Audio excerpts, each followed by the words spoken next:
Olá amigas, olá amigas, tudo bem? Meu nome é Arão Miranda. Hoje nós vamos falar de recurso de revista na área trabalhista. O recurso de revista ele é de natureza extraordinária. O que significa ser um recurso de natureza extraordinária? Conforme a súmula 126 do TST, não se pode no recurso de revista discutir matéria de fato. Ou seja, no recurso de revista, que é aquele interposto somente ao TST, não cabe discussão sobre matéria probatória. Todo o conteúdo envolvendo matéria probatória ficou para a instância ordinária, que em regra foi a segunda instância trabalhista. Ou seja, em suma, o recurso de revista ele vai permitir discussões de análise de interpretação e divergência de jurisprudência, análise e divergência de lei federal, de lei estadual, quando extrapola a competência do tribunal, ou até mesmo da Constituição Federal e, eventualmente, de uma ou outra súmula vinculante do STF. Então, o recurso extraordinário, que tipicamente é o recurso de revista, não permite discussão de matéria de fato. Tudo aquilo que eu costumo dizer de forma simplória para os meus alunos quando questionam, tudo aquilo que as testemunhas foram chamadas a dizer sobre aquele conteúdo não cabe recurso de revista, tá? Então, muita atenção a isso. A previsão legal. O recurso de revista está previsto no artigo 896, 896 da CLT. E o recurso de revista ele tem requisitos próprios de admissibilidade.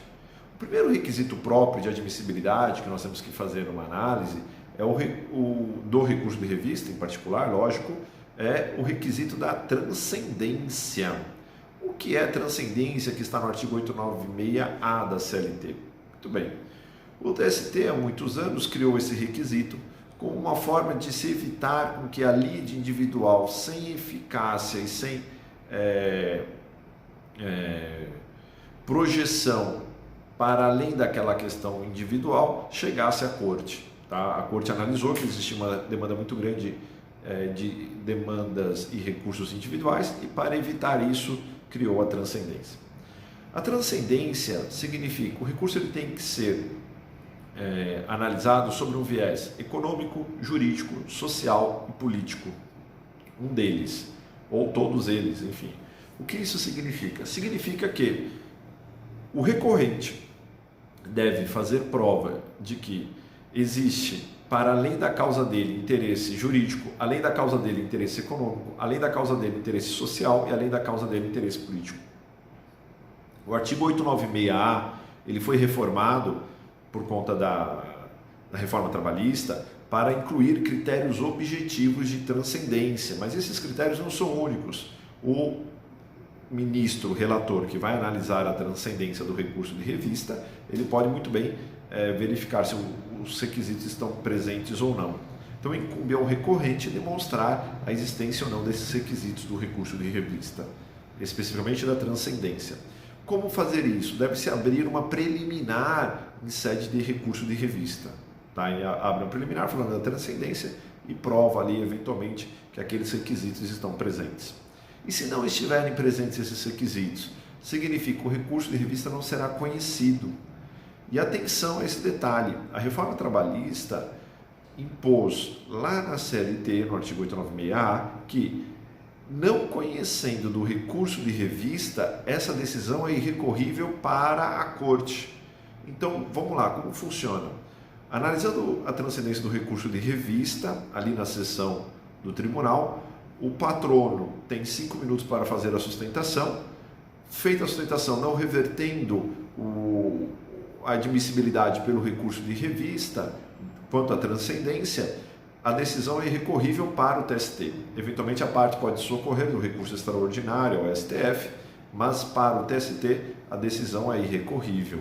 Então, muita atenção a esse detalhe. Tá? É importante participar das sessões do TST para ali tentar fazer a reversão da decisão.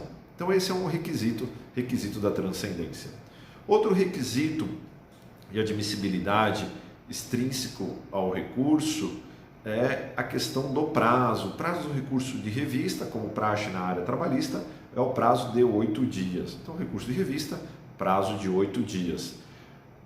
Além disso, via de regra agora, por conta da reforma trabalhista de 2017, é quase certo que haverá necessidade de opor embargos de declaração para pré-questionar a matéria, sobretudo se houver arguição de nulidade. Se houver arguição de nulidade no julgamento do RO, como a gente vai ver daqui a pouquinho as hipóteses de cabimento, é certo que a parte tem que manejar primeiro embargos de declaração, arguindo essa nulidade, pré-questionando então o tribunal recorrido, para que o tribunal recorrente, que é o TST, possa analisar. Por que a importância de provocar o ACO? Porque não pode o tribunal adquém proferir uma decisão suprindo a instância recursal, suprindo a instância que proferiu a decisão anterior, que em tese poderia ser nula. Então há necessidade de provocar o tribunal ACO para que o tribunal se manifeste sobre aquela hipotética nulidade, para aí sim ela ser ventilada no recurso de revista. Tá? Então é importante esse detalhe também.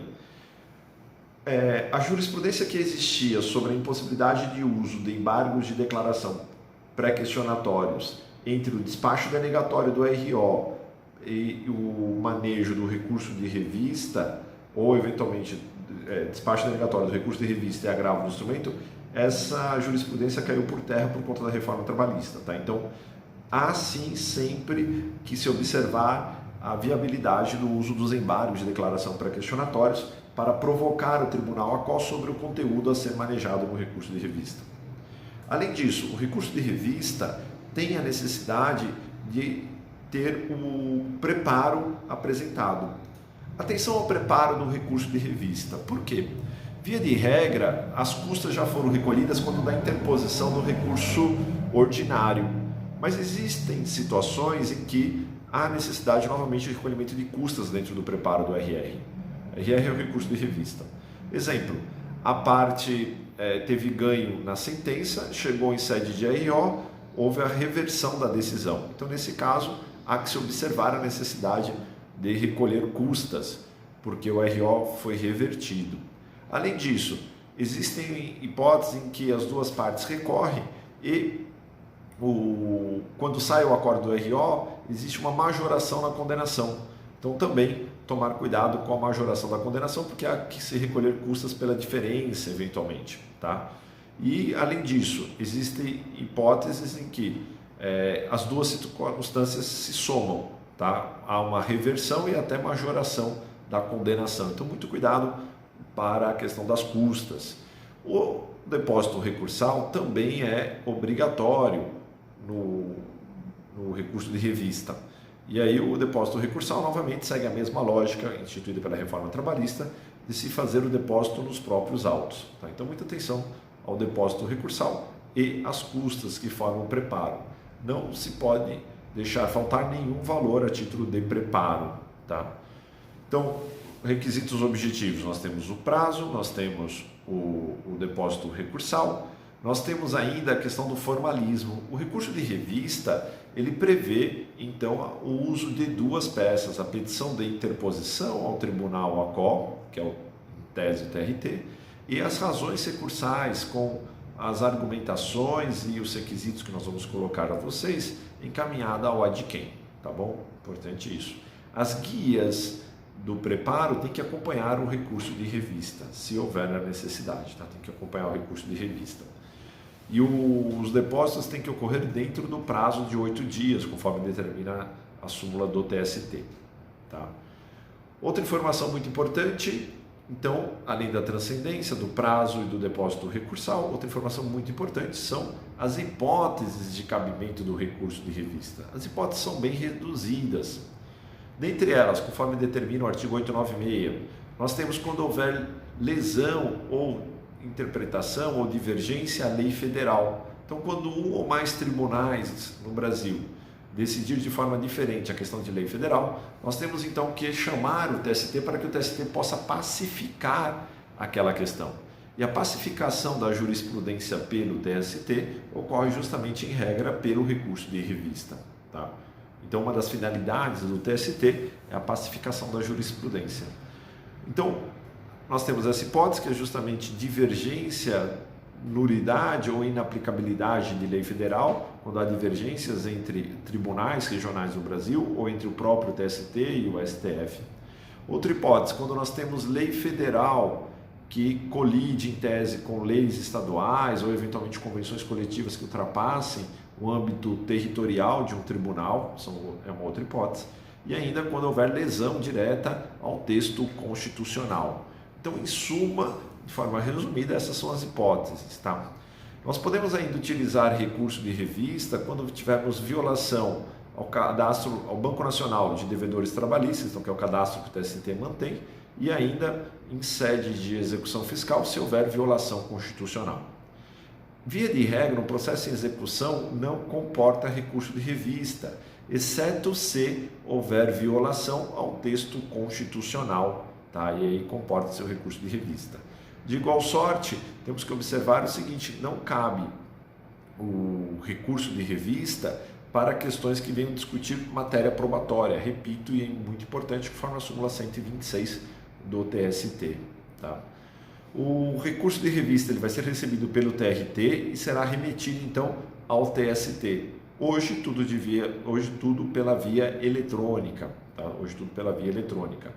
Então, no recurso de revista nós temos dois juízos de admissibilidade. O juízo de admissibilidade feito pelo desembargador no TRT e um juízo de admissibilidade feito pelo relator no TST. Os dois juízes de admissibilidade são independentes, um não está vinculado ao outro. A análise do desembargador e a análise do ministro são análises independentes. Contudo, o desembargador não pode fazer análise da transcendência do recurso de revista. Tá? E se existirem vícios menores ou eventualmente questões que possam ser decididas, o próprio relator poderá decidir de pronto o recurso de revista sem submeter ao pleno do TST. Essas são algumas considerações sobre o recurso de revista, enfim, que são questões práticas e que ensejam justamente uma análise para o profissional do direito de uma forma bem detalhada.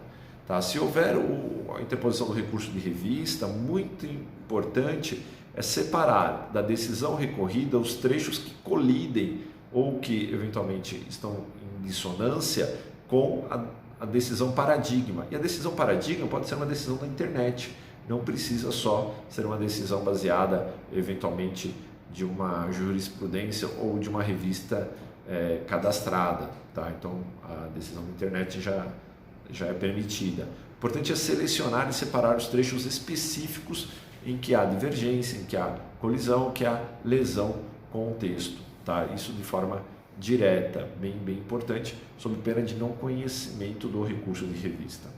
Ao final do recurso de revista, há necessidade de se pedir que eventualmente as preliminares sejam acolhidas e que o mérito do recurso de revista seja provido. Tá? E outra questão importante que é o seguinte: conforme a jurisprudência do TST, não cabe os postulantes em sede de recurso de revista.